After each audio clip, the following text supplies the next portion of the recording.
want to thank you all for coming.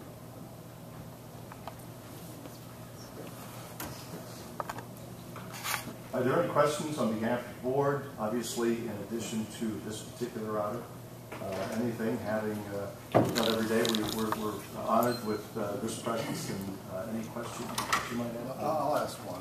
I assume that the communities that were included in the sample were a broad, diverse group of communities from small to large. Yes, we tried to do, we did selected 2 entities from each region across the state. And we had 2 entities that had a complaint filed with our office, and so we added those to the list as well. So we had a county and a city in each of our audit regions. Great question. So a managed random sample. Managed random sample in the jargon, yes. I was curious, of the 40%, would there be a measurement of that group that were accountably negligent and those that were more random or ubiquitous in the result? Yes. And the management letter comments for each individual entity reflect the nature of what the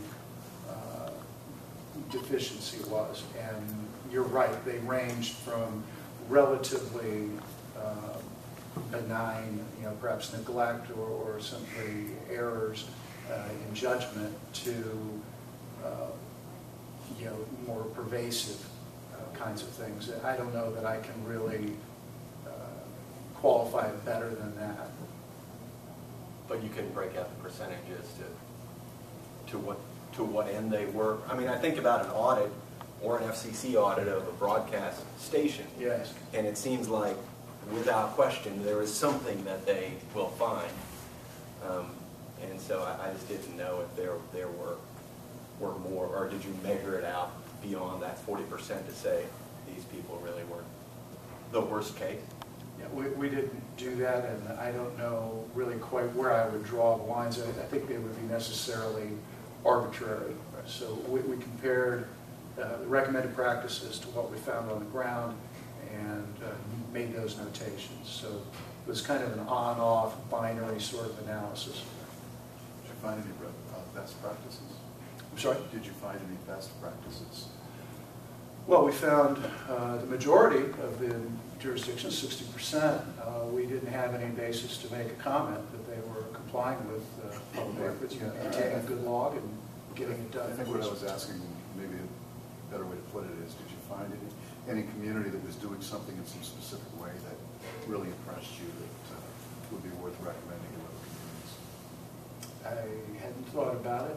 Maybe we ought to give an award for best practices and transparency.